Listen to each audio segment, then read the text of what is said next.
And at Burnsies for its heavy drug use. Oh my god! Homer, you're doing drugs! Yo, what up guys, Kelvin here, and you know that Family Guy is my favorite cartoon of all time.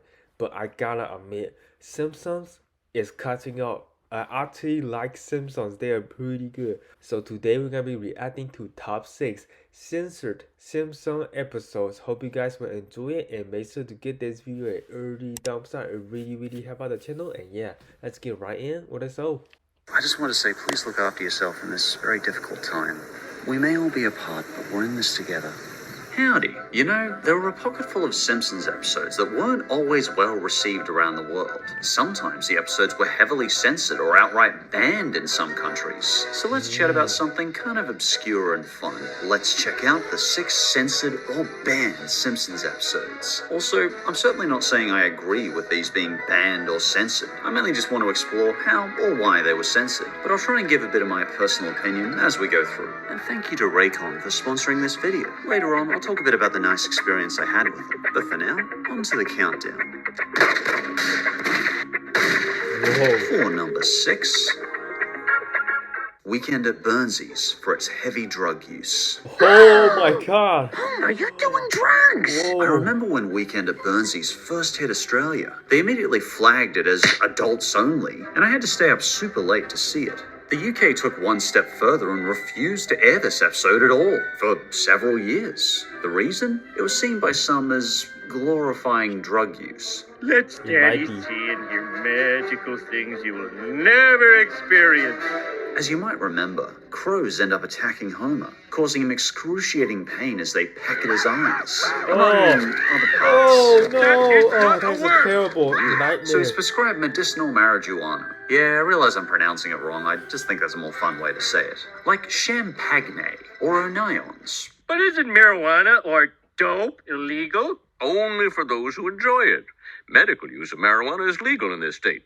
Anyway, Homer seems to form an addiction to the marijuana, and his family starts worrying about him. Though ironically, he actually becomes a star at work since he's now stoned enough to laugh at Mr. Burns' horrendous jokes. Unfortunately, Fox backpedaled pretty quickly on this episode, since they were worried about the idea of glorifying drugs to younger viewers. As a result, there was a censorship of much of Homer's drug use, Oh my goodness. and they cut down on the severity of his addiction. But it still remains one of the only Simpsons episodes to receive a 14+ rating. Even now, I never actually saw this episode on TV again throughout years of Simpsons reruns.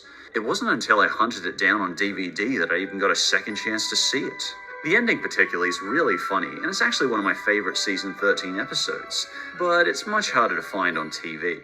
Oh no, I wanna see it.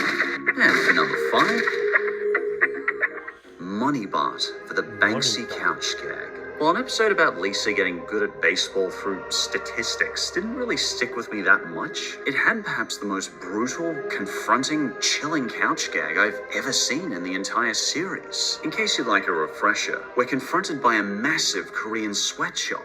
Here, we see a staggering amount of Korean people working endlessly under vile conditions, all to churn out Simpsons episodes and merchandise. We see dramatic signs of slave labor, and even the bones of dead workers. Ugh. In fact, it's so jaded and dark that the only humorous moment is when it turns out a unicorn sticks holes in the DVDs. When Fox first saw this, they censored certain parts of this version for being even more miserable than its final version was. As a result, it seems like we never got to see the guest artist Banksy's full vision. But even among this exaggerated take, how great is it that we get to see all these creative, thoughtful guest artists helping to bring life to the old Simpsons couch gag? Personally, I don't think experiences always have to be happy to be worthwhile, and I certainly remember this couch gag vividly, even many years later. And for number 4, Homer's phobia and the representation of homosexuality. I always really enjoy this episode when I happen to find it, not just for the comedy, but for the graceful message of the acceptance of others. It was actually one of my first introductions as a kid to the concept of people having different sexual orientations. And it did get me thinking how different people can have different tastes. On the very rare chance that you've forgotten this episode somehow, Homer is paranoid that Bart might be gay. And since Homer doesn't understand the LGBT community much more than a child, I actually learned with Homer when I first saw the episode as a kid. Homer, what have you got against gays? You know, it's not usual. Sadly, back in the 90s, the censors were uncomfortable with this episode. They were generating literal pages of complaints from almost every line the characters spoke. The censors didn't even want to use the word gay, let alone discussing it. In fact, the network concluded with a note, "The topic and substance of this episode are unacceptable for broadcast." Please, you're embarrassing yourself. They're embarrassing America. They turned the Navy into a floating joke. Fortunately, the Fox president was changed around that time, and they were a little more lenient. Otherwise, we probably never would have seen this episode at all. But any way you choose to live your life is okay with me. Huh? He thinks you're gay. And for number 3, the Cartridge Family and its depiction of gun use. Man, this is a good moment, you know, cause in real life, if your daughter or your son is gay, and you are a parent, I think you just try to support it, you know, try not to cause any harm to his or her life.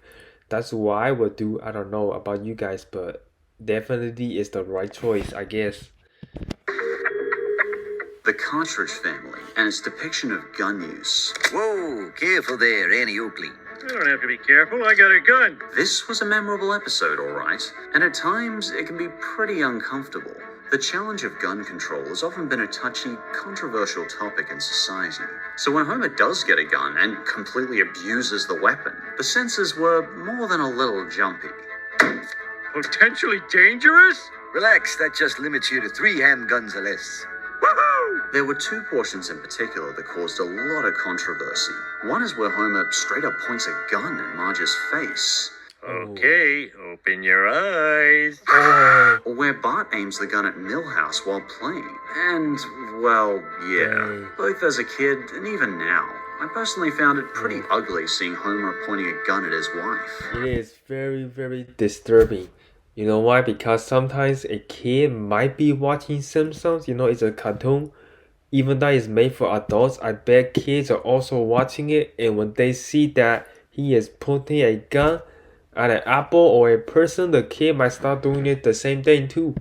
A couple of critics even stated that they thought that this was a point of no return for Homer. And I've got to admit, it felt creepy to me after that Marge would stay with someone that ever pointed a gun to her head. Of all the terrible Definitely. things you've ever done in your life, this is the worst. The most despicable. In the USA, rebroadcasts frequently censor out these 2 gunplay scenes. And in some UK outlets, they didn't air the episode at all. And even when they did finally air it, they also cut certain parts of the episode. Even the NRA wasn't happy with the Simpsons team, sending them multiple complaints saying they were being portrayed poorly in the episode. They apparently thought it lampooned gun culture. But to be fair, the NRA do take away Homer's license. They even saved the day in the end, so I felt both sides got a reasonable amount of stage light. And that was the production team's intention. They were very intentionally trying not to present a pro or anti-gun slant, but rather to try and portray both sides as equally as possible, and let the viewer decide. Whether or not they succeeded either way, well, that's a hard call to make.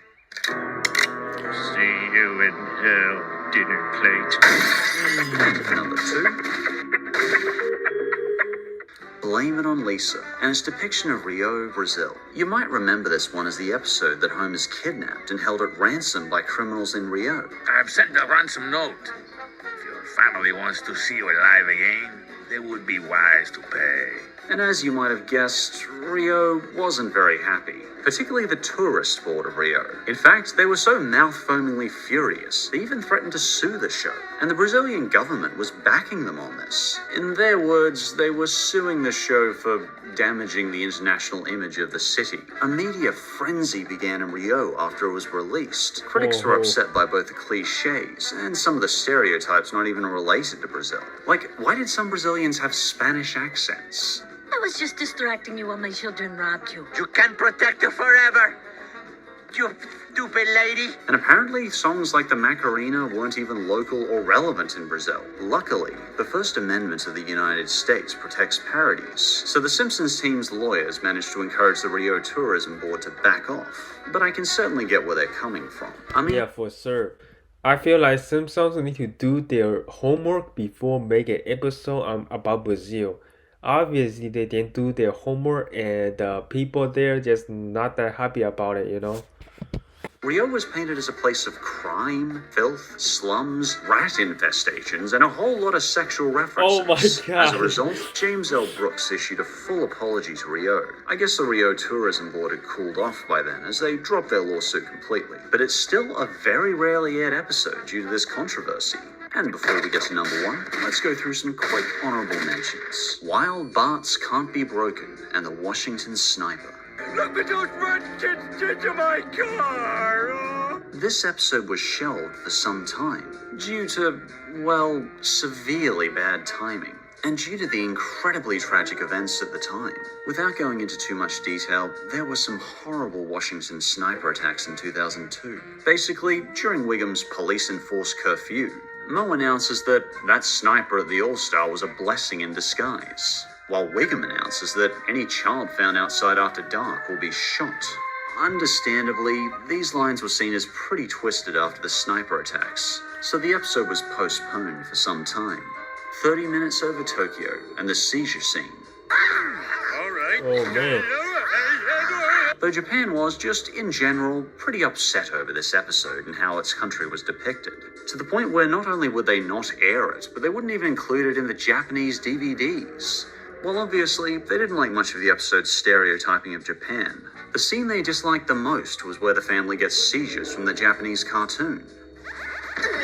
Oh no! Mums I'd Like to Forget for lesbian activity. If you saw my last video, this one will probably be pretty dang predictable. At first, it's mostly a pretty substandard 20-second season plot. Marge reconnects with some of her friends who are now mums, but this means Bart has to spend some time with some kids he doesn't like. And as usual, he's bitter and whines to Marge the whole way. Frankly, without the controversial scene, there's like nothing I remember about this episode. And the, controversial part? Well, once Marge decides to leave her new fellow mum friends at the end of the episode, they all begin to make out. Fox apparently removed this scene from all further airings. Interestingly, the scene where Bart acquires and blows up fireworks also got cut, but only in the UK release. It's not putting tools away.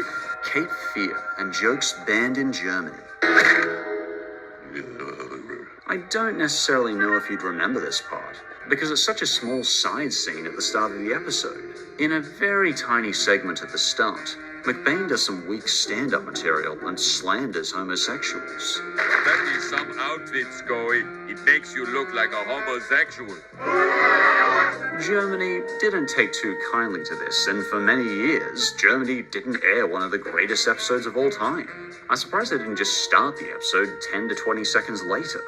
This is horrible. The Fox network has sunk to a new low. The City of New York versus Homer Simpson. This may be the most rarely shown episode in all of The Simpsons, and in my opinion, understandably so. Basically, Barney dumps Homer's car at the World Trade Center on a drunken joyride, and after the devastating events of September 11th, the episode was completely banned from airing on American TV. Even many years later, when the episode occasionally did air, it had been edited at multiple parts, mainly with cuts to any showing of the towers. But the biggest edit was an argument between two guys in Tower 1 and Tower 2. Sorry about that, guy. They stick all the jerks in Tower 1. Anyway, on to number one. Can we come back next year, Dad? Alright, number one. Treehouse of Horror 27, apparently for too much graphic violence. This is considered by some the most dark Treehouse of Horror Oh my episode, goodness. rivaled only by Treehouse of Horror 5, with characters constantly dying brutally. Normally, we can assume something intended to shock and push the boundaries in gore on Treehouse of Horror, but this one was really designed to be harsh. Oh, Maybe so since it dark. was a 600 episode, they thought, hey, why not go for broke? One of the episode's most morbid offenders was probably the BFF RIP story, which sees Lisa's imaginary friend viciously murdering a string of children, many of which are done on screen. I'm gonna Oh, kill man. everyone you love. And they'll blame you because nobody else can see me. And yet another snowball is killed, which Homer promptly trashes. Even Milhouse wasn't killed directly on screen in Treehouse of Horror 5. Here, he's outright suffocated in front of us. Yeesh. And the other big offender is probably the final segment, which sees Bart eviscerating, stabbing, burning, amputating, and twisting the heads off of every Springfield resident he can get his hands on. Like, barely anyone is spared. And he later stands up, and we get to see the eviscerated, splattered carcasses Holy of crap. every Springfield resident they could conjure up. Violence never solved anything. Except this. In some He just countries, this basically episode was killed banned for everybody. a while, but later it fortunately did find an airing after 8:45 p.m. when they thought less younger viewers would be watching, so all the international viewers could still enjoy the 600 episode celebration for the gloriously unapologetic gore fest it was. Alright, that is the end of the video. Man, that last one was something else. It was so dark because that kid, he just killed everybody in the episode. I would not want to watch it. It feel like a war or something. But I gotta admit, I still enjoy Family Guy a lot better than Simpsons. I don't know why. It just might be me. What do you guys think? Do you think Family Guy is better than Simpsons or Simpsons better than Family Guy? You know, there's a lot of cartoons out there like King of Hills or South Park. A lot of them out there, but man, Family Guy is just hard to beat. But yeah, this is like a really interesting video so far. Hopefully you guys enjoyed it. If you did, don't forget to give this video a big thumbs up. Make sure to hit that subscribe button, turn on that bell notification, and my social media link is in the description below. And yeah, I'll see you guys next episode.